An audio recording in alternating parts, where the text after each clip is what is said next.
Bismillahirrahmanirrahim. Assalamualaikum warahmatullahi wabarakatuh. Alhamdulillah wassalatu wassalamu ala Rasulillah wa ala alihi wa sahbihi wa man walah wa la haula wa la quwwata illa billah. Apa kabar teman-teman semua?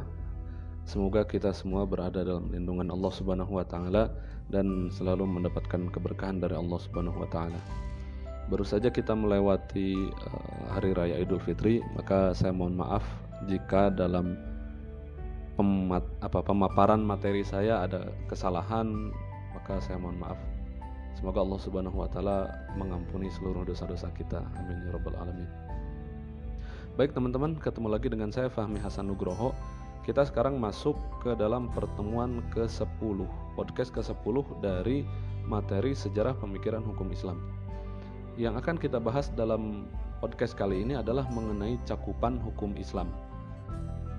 Bahwasannya Islam itu mencakup seluruh detail kehidupan manusia dari zaman sejak Rasulullah SAW diangkat menjadi Rasul hingga manusia terakhir yang hidup di bumi ini hingga akhirnya nanti muncul kiamat. Dari manusia itu bangun tidur hingga manusia itu tidur kembali. Bahkan apa yang terjadi ketika dia tidur itu juga bisa dibahas di dalam fikih. Ada hal yang perlu kita pahami, bahwasanya Islam itu adalah agama hukum. Islam bukan hanya agama spiritualitas saja, yang isinya hanya spiritualnya saja, keimanannya saja, ketenangan hatinya saja, ibadahnya saja, enggak. Tapi Islam adalah agama hukum yang mengatur baik sisi spiritualitas manusia ataupun sisi kehidupan manusia. Allah Subhanahu wa taala berfirman dalam surat Al-Maidah ayat 49, A'udzu billahi minasyaitonir rajim. Bismillahirrahmanirrahim. Wa anihkum bainahum bima anzalallah.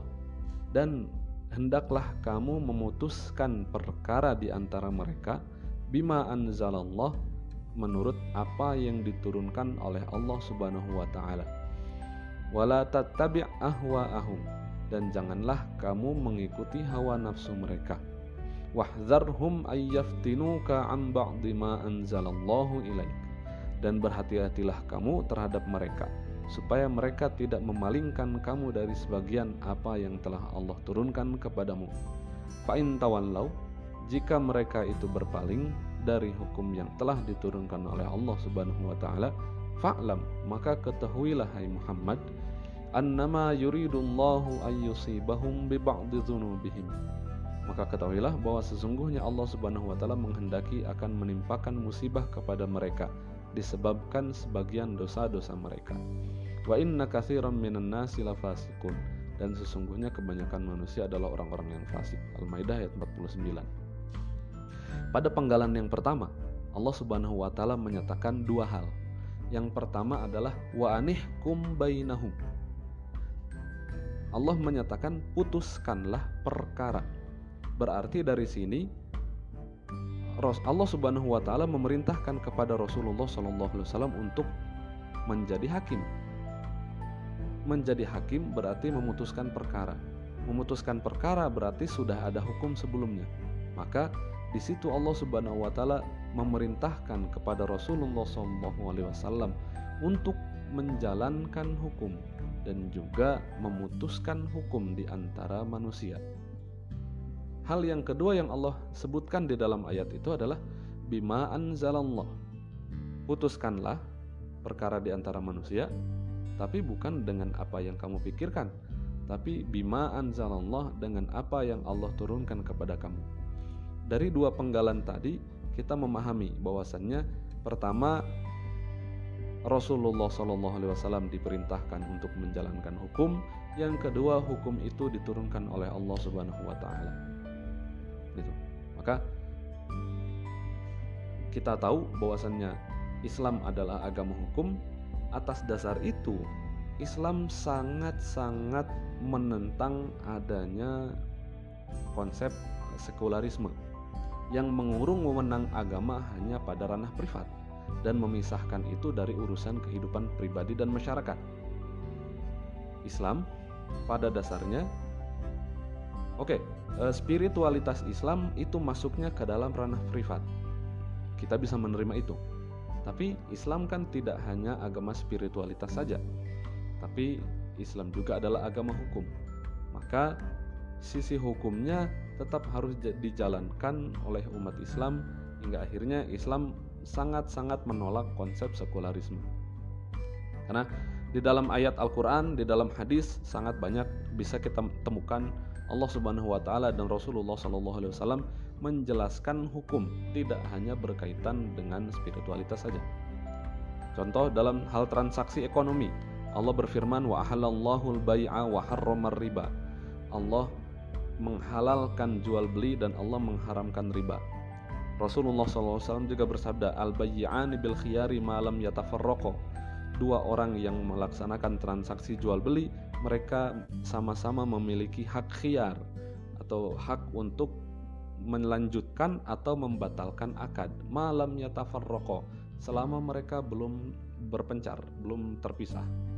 Fa in sadaqa wa bayyana burika lahuma fi bai'ihima. Kalau dua-duanya jujur, kalau dua-duanya terbuka, maka jual beli mereka itu akan diberkahi. Wa in kadzaba wa katama muhiqat barakatu bai'ihima. Kalau misalkan dua-duanya itu berbohong atau menyembunyikan aib yang ada dalam barang yang mereka jual, maka muhiqat barakatu bai'ihima, dihapuslah keberkahan dari jual beli mereka. Bukan berarti dari dua ayat dan hadis ini saja kita tahu bahwasanya Islam juga mengatur ekonomi. Islam mengatur apa yang kita beli ketika kita datang ke Indomaret. Islam mengatur apa yang dilakukan penjaga warung ketika dia menjual barangnya. Ketika kita naik bis umum, lalu kemudian di dalam bis umum itu ada tukang jeruk, Allah mengatur bagaimana si tukang jeruk yang jualan di bis itu agar berjual dengan benar. Jangan sampai yang dia buka, yang dia jadikan contoh itu jeruk yang manis-manis, tapi ketika dibeli yang dimasukkan itu jeruk-jeruk yang jelek. Itu kan masuk ke dalam hadis yang tadi disampaikan oleh Rasul. Contoh yang lain, dalam hubungan sesama manusia, Allah Subhanahu wa Ta'ala memerintahkan untuk menjaga amanah dan berlaku adil. Allah Subhanahu wa Ta'ala berfirman, innallaha ya'murukum an tu'addul amanati ila ahliha. Sesungguhnya Allah Subhanahu wa Ta'ala memerintahkan kamu untuk menjalankan amanat ila ahliha, kepada yang berhak. Wa idza hakamtum bainan nasi an tahkumu bil adl.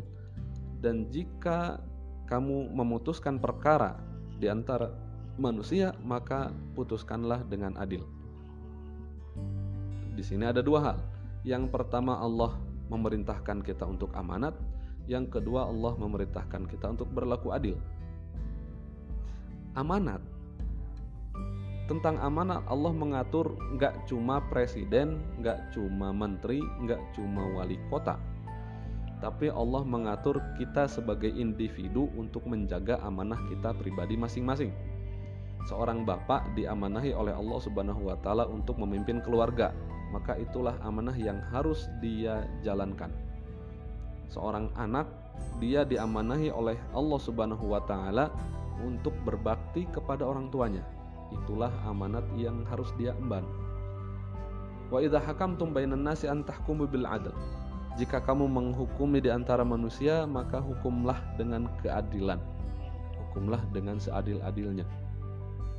Dari sini kita tahu bahwasannya Islam tidak hanya mengatur spiritualitas, tidak hanya mengatur ekonomi, tapi juga mengatur kehidupan sesama manusia.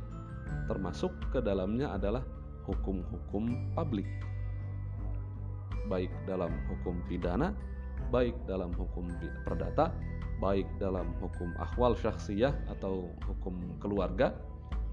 Islam mengatur itu semua. Rasulullah SAW bersabda, adil amanata ila mani tamanaka wala tahun man khonaka.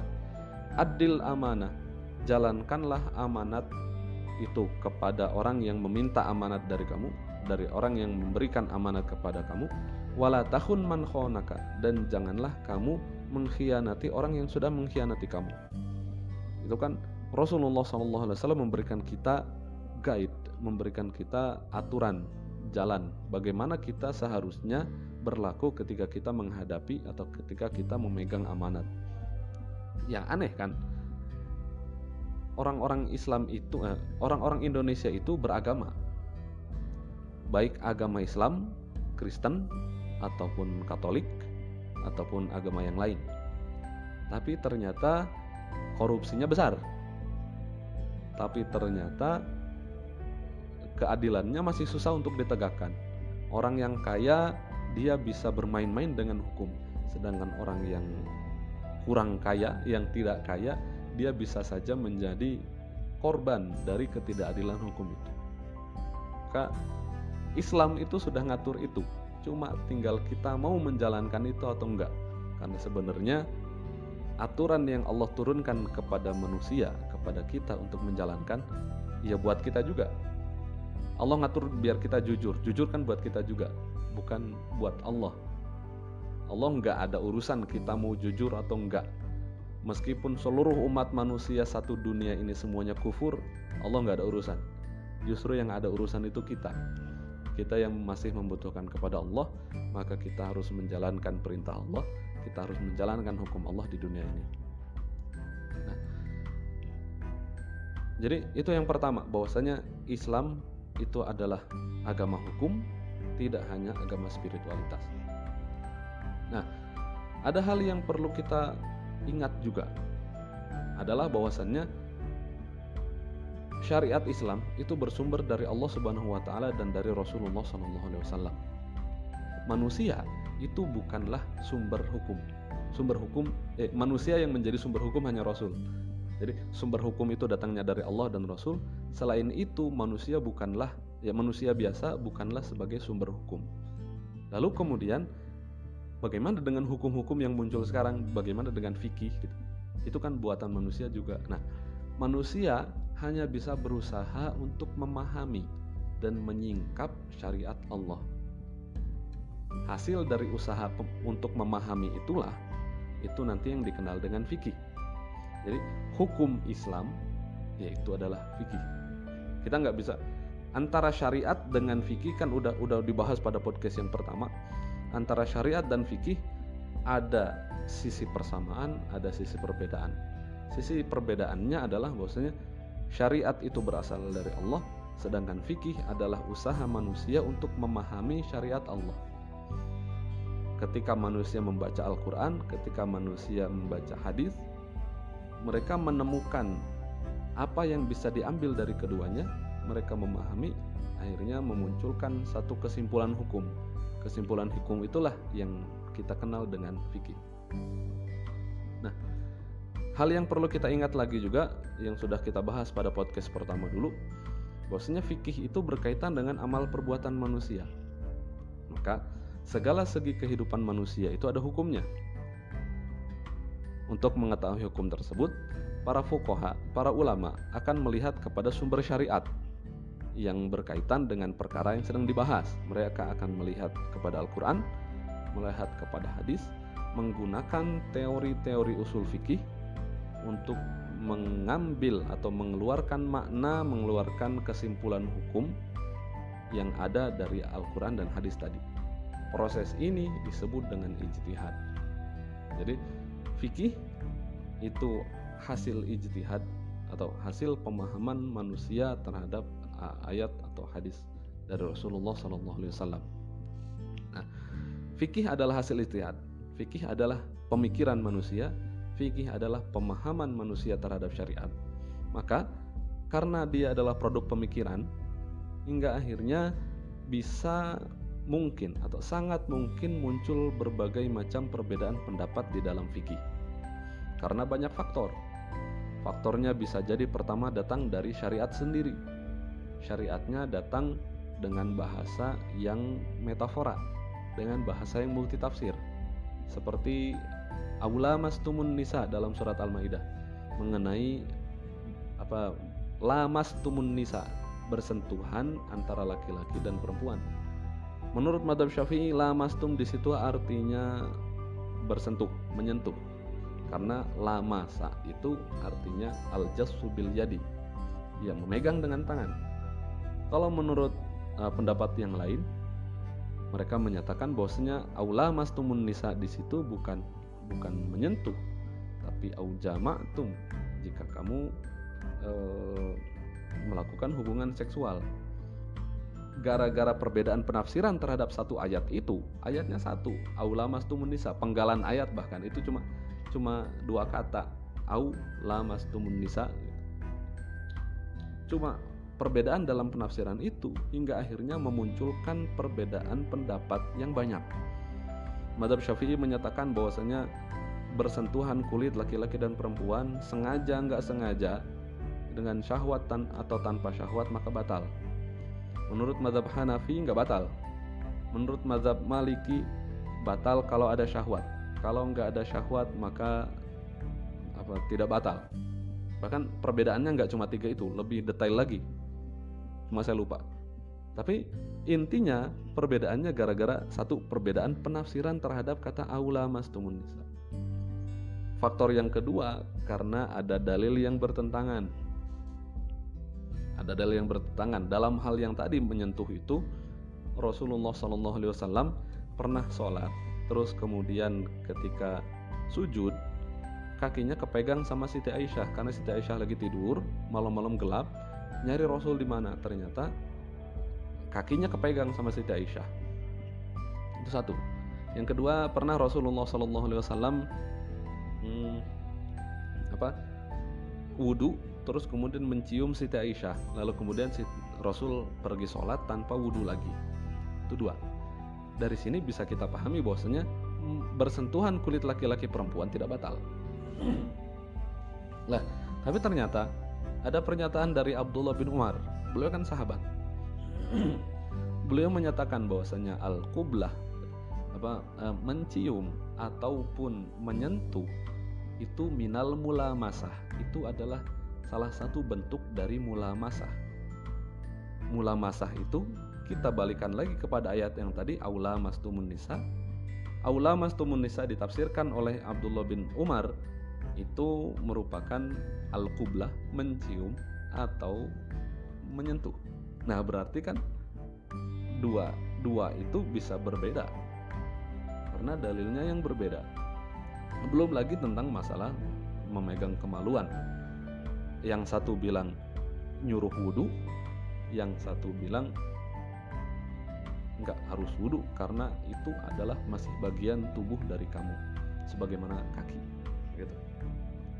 Nah, jadi karena fikih itu adalah hasil pemikiran, hasil usaha memahami syariat, hingga akhirnya muncul banyak faktor yang menjadikan adanya perbedaan pendapat di antara para ulama. Ini yang perlu kita pegang, apalagi untuk teman-teman di PMH, perbandingan mazhab dan hukum, harus terbiasa menghadapi perbedaan pendapat di antara para ulama, dan juga harus bisa menjelaskan kepada masyarakat bagaimana kita menyikapi perbedaan. Jangan berantem cuma gara-gara beda pendapat, jangan sampai berebutan masjid cuma gara-gara kita beda kunut atau enggak azan Jumat 1 kali atau 2 kali. Nah, gitu. Baik teman-teman, cakupan hukum Islam. Hukum Islam tadi sudah saya katakan bahwasanya hukum Islam berkaitan dengan seluruh perbuatan umat manusia. Maka segala detail kehidupan umat manusia ada aturannya dalam syariat. Cakupan hukum Islam, seenggaknya kita bisa mengklasifikasikan pembahasan dalam hukum Islam itu menjadi beberapa klasifikasi. Yang pertama, klasifikasi ibadah. Yang kedua, ada hukum keluarga. Yang ketiga, ada hukum transaksi. Yang transaksi ini kepemilikan, nggak cuma ekonomi doang, tapi pokoknya transaksi. Hukum yang keempat ada hukum pidana. Yang kelima ada hukum peradilan. Selain itu masih ada lagi, tapi seenggaknya bisa kita bagi menjadi seperti ini. Yang pertama, hukum ibadah. Pembahasan di dalam buku-buku fikih ini akan selalu dimulai dengan pembahasan ini, ibadah. Bahkan pembahasannya juga selalu urutannya pertama kali adalah toharoh, lalu kemudian sholat. Urusan setelah sholat itu apakah puasa, zakat, atau haji, atau nikah, itu bisa berbeda. Tapi dalam buku fikih, rata-rata semua akan memulai pertama dari toharoh, yang kedua kemudian sholat. Kenapa itu? Karena itu adalah yang fardu ain dipahami oleh umat Islam. Maka boleh orang itu nggak ngaji lagi, tapi ketika dia sudah balik, dia harus bisa sholat, dia harus bisa toharoh. Kalau puasa kan gampang, puasa kita tinggal ikut bagaimana orang-orang, kalau kita bingung kita tinggal tanya. Dan itu kan kejadiannya itu tahunan. Sedangkan haji, kita nggak belajar haji juga nggak apa-apa, karena kita baru belajar haji ketika kita mau haji. Kita nggak haji, nggak belajar juga nggak apa-apa, nggak menjadi fardu ain. Jadi fardu ain kalau kita sudah berangkat haji, biar kita paham bagaimana tata cara haji yang benar. Zakat dan sedekah, yang penting kita tahu, pertama kita wajib zakat fitrah, yang kedua zakat mal, kita tahu nisabnya, kita tahu haulnya. Nisabnya 85 juta misalkan, ya kita nggak punya duit segitu, ya udah kita nggak wajib untuk membayar zakat. Jadi hal seperti puasa, zakat, haji, kita hanya mengerti yang paling dasar saja sudah cukup. Tapi berbeda dengan toharoh dan sholat. Kita harus mengetahui detail toharoh dan juga detail tentang sholat. Kenapa? Karena kita akan mengalaminya setiap hari. Kita menghadapinya setiap hari. Jadi nggak heran ketika anak kecil dulu di TPA, di TK sudah diajarin tata cara wudhu, tata cara sholat. Karena meskipun setelah SD, lulus SD masuk SMP, dia nggak lagi ngaji, nggak lagi ke masjid, tapi dia sudah tahu tentang sholat, sudah tahu tentang toharoh, dia sudah wajib melaksanakan itu. Kalaupun dia tidak melakukan, maka dia dosa sendiri. Maka atas dasar itulah kenapa para ulama selalu menempatkan toharoh dan sholat di awal. Gitu. Termasuk ke dalam ibadah adalah tentang pengurusan jenazah, yang biasanya disimpan di dalam bab sholat. Ada juga tentang i'tikaf yang biasanya disimpan di dalam bab puasa. Itu masalah ibadah. Lalu kemudian perkara yang kedua atau klasifikasi yang kedua dari hukum Islam adalah hukum keluarga atau yang dikenal dengan ahwal syakhsiyah. Hukum keluarga ini mencakup hukum apa saja? Pertama, mencakup hukum pernikahan beserta turunannya. Dimulai dari khitbah, dari nazor, terus kemudian masuk ke dalam akad nikah, lalu kemudian hak dan kewajiban suami dan istri dan sebagainya. Lalu kemudian ada yang kedua adalah perceraian beserta turunannya. Ada perceraian, ada fasakh, ada hulu, ada li'an. Terus kemudian jika sudah terjadi perceraian, apa yang harus dilakukan, bagaimana tentang hartanya, bagaimana tentang pengurusan anak dan sebagainya, itu masuk ke dalam fikih. Lalu kemudian yang ketiga ada perwalian dan nasab. Kenapa dalam Islam akad nikah itu sangat sakral? Karena dalam Islam sangat dinilai nasab. Meskipun kita tidak se-ekstrim orang Yahudi. Orang Yahudi itu adalah agama nasab. Maka kalau misalkan ada orang Jawa misalkan, dia tiba-tiba masuk ke Yahudi, ya dia agama Yahudi tapi nggak dianggap sebagai orang Yahud, karena Yahudi adalah agama darah, agama nasab. Sedangkan Islam, meskipun Islam bukan agama nasab, siapapun bisa masuk Islam, tapi nasab di dalam Islam itu sangat penting. Hingga akhirnya pembahasan nasab itu detail di dalam fikih. Ada juga permasalahan persusuan, masalah nyusu, nen, itu juga detail dalam fikih. Karena hubungannya nanti bisa, pertama ada hubungan nasab, yang kedua ada hubungan mahram. Dia tidak boleh menikahi ibu yang pernah menyusui dia. Dia tidak boleh menikahi perempuan atau laki-laki yang disusui sama ibu yang sama. Berhubungannya di situ. Terus juga ada masalah nafkah. Nafkah, kewajiban nafkah, siapa yang harus menafkahi. Kalau misalkan terjadi perceraian, nafkah tetap dari si suami dan sebagainya. Ada juga pembahasan tentang warisan dan wasiat. Ini adalah perkara yang hampir akan selalu dihadapi oleh umat muslim dan selalu menjadi masalah. Karena biasanya ketika sudah wafat, akhirnya harta dibagikan begitu saja. Itu adalah kriteria yang kedua dari hukum Islam, yaitu hukum keluarga. Lalu kemudian ada hukum transaksi atau muamalah. Muamalah di sini bisa masuk ke dalamnya adalah ekonomi, muamalah maliyah, atau juga dalam perkara-perkara lain. Di antara perkara yang masuk ke dalam hukum transaksi atau hukum muamalah ini ada barter, jual beli. Ya, barter dan jual beli itu sama sebenarnya. Cuma bedanya jual beli di kita antara barang dengan uang, kalau barter itu barang dengan barang. Tapi kalau dalam bahasa Arab, dalam fikih, kedua-duanya itu diistilahkan dengan satu istilah yang sama, yaitu bai'. Kabai' al-bai'u itu adalah barter dan juga jual beli. Bahkan tukar menukar itu juga termasuk ke dalam bai'. Ada juga ijarah atau sewa menyewa. Ada juga pinjam meminjam. Baik pinjam meminjam itu pinjam barang atau pinjam uang. Ada juga hutang, baik hutang itu dengan jaminan atau hutang tanpa jaminan. Ada juga pemindahan hutang. Ada juga syarikah. Ada juga kontrak pertanian. Ada juga hibah. Ada juga wakaf, ada juga perwakilan, ada juga barang temuan dan berbagai permasalahan yang lain. Nah, hukum transaksi ini adalah tema yang paling luas di dalam fikih. Kenapa? Karena ia akan terus berkembang seiring dengan perkembangan zaman dan meningkatnya kebutuhan manusia. Zaman dulu nggak ada jualan online, sekarang jualan online ada. Sekarang misalkan seperti ada satu marketplace yang mana di sana ternyata yang jualan di situ nggak cuma orang Indonesia saja, tapi dari luar negeri juga bisa. Ini jadi masalah atau tidak? Ini juga sebenarnya bisa dibahas dalam fikih. Cuma karena kebiasaan kita memisahkan antara agama dengan kehidupan hukum, akhirnya urusan agama ini doang, ibadah doang, hal kayak gini nggak dibahas dalam fikih. Padahal ini juga masuk ke dalam fikih. Impor ekspor itu juga dibahas dalam fikih. Ketika petani dia udah susah-susah nanam, terus kemudian panen, ternyata keran impor dibuka.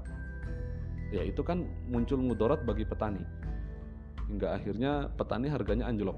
Ya dia udah capek-capek, udah khawatir kena hama dan sebagainya, ngabisin duit dan tenaga, ternyata dibuka keran impor, ya harganya jatuh juga. Atau menjadi masalah juga jalur distribusi dari petani hingga ke pasar, yang akhirnya berakibat kepada naiknya harga. Urusan harga itu juga dibahas dalam fikih.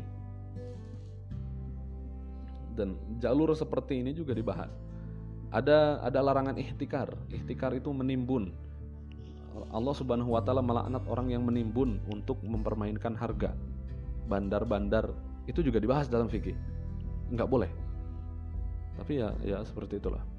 Terus kemudian daftar yang ada tadi disebutkan itu, poin-poin yang tadi disebutkan dalam hukum transaksi itu bukanlah pembatasan. Karena bisa jadi muncul transaksi-transaksi baru yang terus bermunculan. Kalau dulu mungkin investasi cuma nyimpen emas doang, nyimpen perak doang, itu investasinya.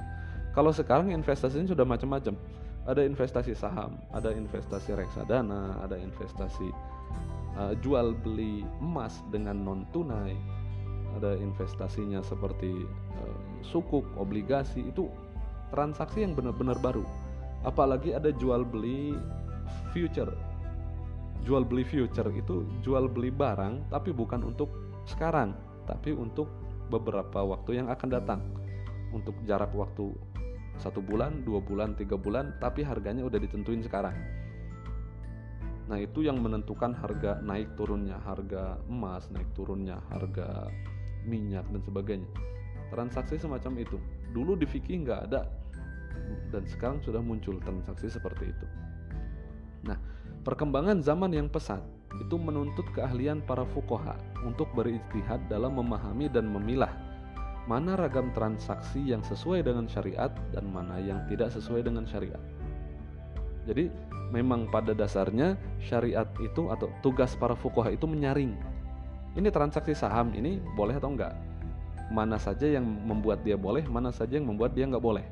Akhirnya dalam transaksi saham hanya boleh ditransaksikan itu pertama saham yang tidak melakukan perjudian atau yang keuntungannya bukan dari barang haram, bukan dari bisnis yang haram. Kalau bisnisnya bir maka nggak boleh investasi di situ. Terus cara untuk berinvestasinya hanya boleh cash, nggak boleh kredit, nggak boleh pakai sistem short selling. Kita pinjam saham dari broker, terus kemudian kita jual di harga atas dengan harapan nanti ketika di harga bawah kita bisa beli lagi, ada selisih keuntungan biar buat kita. Atau kita pakai margin, kita pinjam duit dari broker terus kemudian kita beli di harga bawah dengan harapan sahamnya naik di harga atas terus kita jual, ada keuntungan. Itu dilarang karena ada ribanya di situ. Nah, dan berbagai macam ini menjadi salah satu tema yang terus berkembang dan sepertinya tidak akan habis paling nanti ketika umat manusia sudah wafat.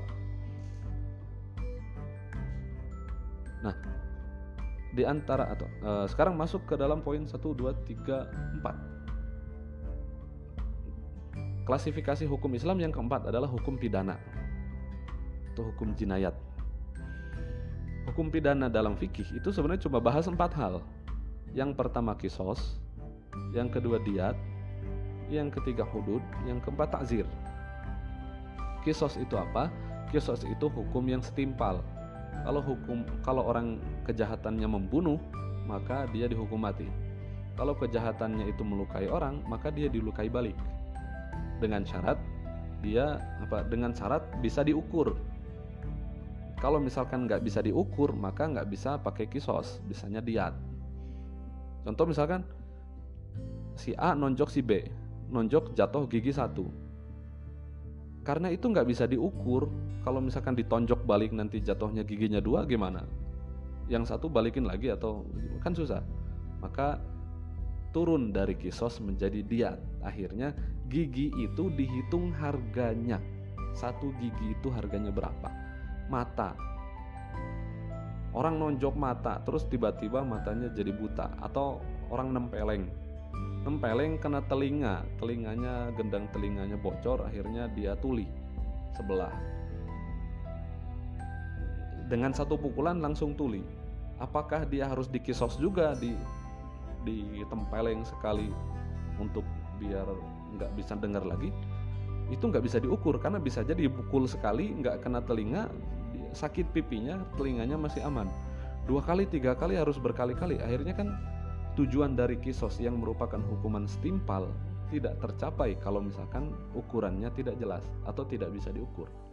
Maka dalam hal yang tidak bisa diukur, dari kisos turun menjadi diat. Ada diat 100 ekor unta. Mata satunya itu 50 ekor unta. 2 mata itu berarti 100 ekor unta. Jadi dalam kasus Novel Baswedan, ketika beliau disiram air keras, kemudian mata sebelahnya itu lumpuh total dan yang tersisa cuma mata sebelah lagi, itu pun berkurang drastis kemampuannya, maka bisa jadi dihitung untuk mata yang satu yang sama sekali tidak berfungsi 50 ekor unta. Yang satu lagi kira-kira di persen. Ini kemampuan matanya yang tersisa itu berapa persen? 50%? Atau yang tersisa cuma 30%. Maka nanti dari 50 ekor unta untuk mata yang satu lagi itu tinggal dikurangi. Berarti kira-kira anggaplah 50% kemampuan mata Novel Baswedan itu sisanya. Berarti untuk mata yang total itu 50, untuk mata yang separuh itu 25, berarti 75 ekor unta. Anggap misalkan 1 ekor untanya harganya 20 juta. Ya 20 juta dikalikan 75. Berarti segitulah harusnya hukuman yang setimpal atau hukuman yang seharusnya dijatuhkan kepada pelaku penyiraman Novel Baswedan kalau kita menggunakan hukum pidana yang ada dalam kitab fikih.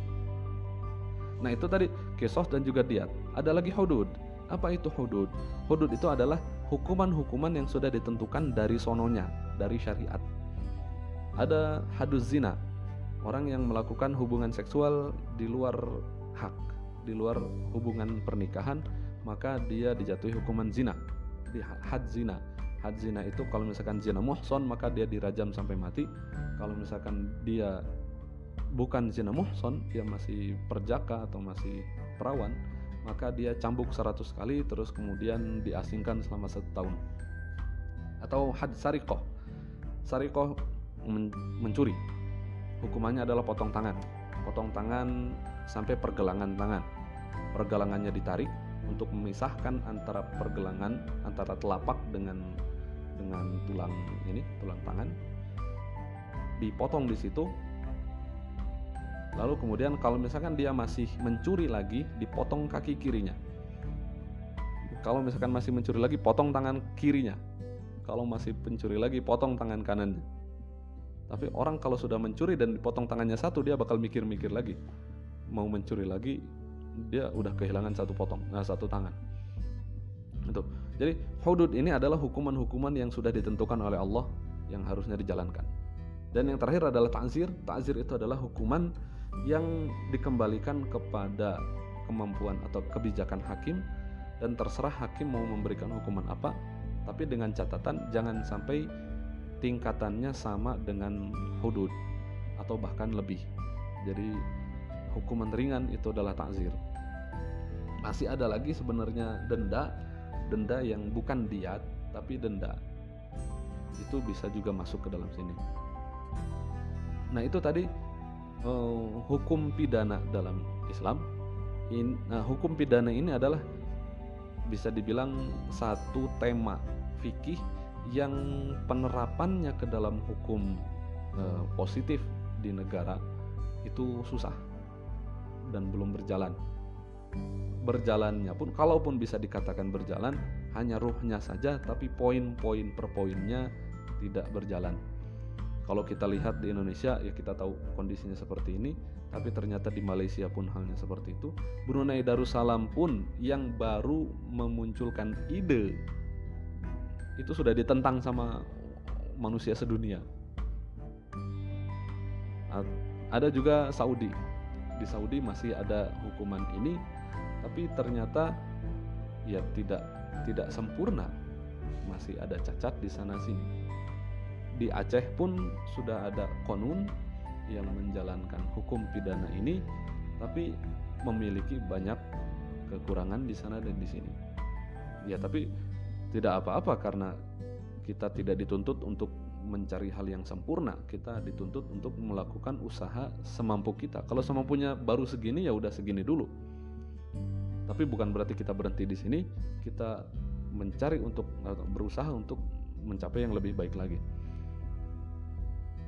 Klasifikasi hukum yang selanjutnya adalah tentang hukum peradilan atau hukum peradilan. Jadi ada qadha, ada qadhi, seorang hakim. Kemudian ada pembahasan mengenai hukum acara, ada pembahasan mengenai alat bukti, ada pengakuan, ada kesaksian, ada alat bukti lain. Ini juga di dalam fikih dibahas. Ada perbedaan jelas antara hukum peradilan di fikih Islam dengan hukum peradilan yang ada dalam hukum positif di Indonesia. Ada plus, ada minusnya. Contohnya gini, dalam hukum pidana, dalam hukum peradilan di fikih, peradilan itu adalah hak korban. Maka ya hak korbanlah yang menuntut. Korban yang menuntut si pelaku, si tersangka, diajukan kepada pengadilan, maka hukumannya tergantung kemauan korban, keluarga korban. Seperti kisos, si penjahat membunuh si A, maka keluarga A itu bebas untuk meminta kepada hakim apakah mau kisos atau mau diat. Kalau diat, mereka akan mendapatkan bayaran 100 ekor unta, sekian miliar. Atau kalau enggak, maka si pelakunya akan dihukum mati. Jadi itu dikembalikan kepada keinginan keluarga korban, mau apa? Kelebihannya di situ. Itu yang berbeda dengan di sini, di negara kita, hak untuk menuntut akhirnya dikembalikan kepada jaksa, bukan kepada keluarga korban. Jadi ketika kita datang ke polisi, kita udah melaporkan, terus nanti polisi mengumpulkan alat bukti, melakukan penyelidikan. Setelah selesai, maka berkasnya diberikan ke jaksa yang berada di mana, di pengadilan. Jaksa yang menuntut si tersangka. Kalau dalam peradilan Islam, keluarga korban yang menuntut tersangka. Maka dalam peradilan biasa, peradilan hukum positif, kita akan sering melihat ada keluarga korban yang tidak puas dengan keputusan hakim. Mereka inginnya si pelaku ini dihukum mati, tapi ternyata hanya dikasih sekian tahun penjara. Akhirnya keluarga korban nggak nerima. Itu salah satu kekurangan, atau ya bisa dikatakan kekurangan dalam sistem hukum positif di Indonesia, karena hukumnya kembali kepada negara, bukan kepada korban. Tapi hukum fikih juga ada kekurangannya. Apa kekurangannya? Karena hak untuk menuntut itu berada pada korban, maka korbanlah yang harus mencari bukti, yang harus memenuhi alat bukti, yang harus melakukan penyelidikan. Itu adalah keluarga korban, bukan orang profesional. Sedangkan di negara kita yang melakukan penyelidikan itu adalah orang-orang profesional, ya polisi, ya kan? Berarti dari sisi ini, untuk pemenuhan alat bukti, untuk pemenuhan bukti-bukti yang memberatkan, itu dalam sistem hukum kita bisa lebih baik daripada sistem fikih. Karena di fikih yang mengumpulkan bukti-bukti itu bukan orang-orang yang kompeten, hanya keluarga korban aja. Teman-teman coba nonton film detektif, orang yang terbiasa melakukan analisis, dia bisa menebak ini siapa, ini apa. Kalau kita yang orang-orang biasa nonton itu hanya nonton aja, kita hanya tahu alur ceritanya seperti ini, tapi kita nggak bisa menebak-nebak karena kita nggak memiliki kemampuan itu. Nah, itu salah satu perbedaan antara sistem hukum peradilan di fikih dengan sistem peradilan yang ada di Indonesia saat ini. Ada masing-masing ada kelebihan, ada kekurangannya. Itu. Ada juga beberapa hal yang masih termasuk ke dalam cakupan hukum Islam. Ada permasalahan perbudakan. Perbudakan itu ada dalam Islam. Meskipun sekarang sudah dihapuskan, tapi hukumnya masih ada di dalam fikih. Kalau misalkan suatu saat terjadi perbudakan lagi, maka fikihnya bisa dibalikin lagi, aturannya bisa dihidupkan kembali. Ada pembahasan tentang jihad, ada pembahasan tentang kewarganegaraan, ada pembahasan tentang jizyah, ada pembahasan tentang perpajakan, ada tentang sistem kenegaraan. Jadi fikih itu nggak cuma membahas tentang ibadah, sholat, puasa, Ramadan dan sebagainya, tapi hingga detail-detail yang ini juga. Cuma memang nanti kita akan membahas kenapa sih hukum yang dijalankan di Indonesia ini, khususnya peradilan agama itu cuma ujung-ujungnya tentang ahwal syakhsiyah atau tentang ekonomi saja. Kenapa hukum-hukum seperti tadi hukum jinayah, terus hukum peradilan, dan hukum-hukum yang tadi disebutkan, sistem bernegara, terus kewarganegaraan, jihad itu nggak masuk ke dalam hukum Indonesia. Nah, itu akan kita bahas dalam podcast-podcast yang berikutnya. Kita akan mengetahui bagaimana hukum Islam masuk ke dalam hukum positif di Indonesia. Sebenarnya saya agak nggak suka sih dengan istilah hukum positif, seolah-olah yang nggak itu berarti hukum negatif. Tapi ya karena itu sudah menjadi istilah baku dalam sistem hukum, dalam ilmu hukum, ya udah gitu. Nah, kira-kira itu teman-teman yang bisa kita bahas pada podcast kali ini. Kita akan bertemu lagi pada podcast yang akan datang mengenai reformasi pemikiran hukum Islam. Baik, kurang lebihnya saya mohon maaf. Semoga bermanfaat, semoga kita sama-sama diberkahi oleh Allah Subhanahu wa taala. Wabillahi taufiq wal hidayah. Assalamualaikum warahmatullahi wabarakatuh.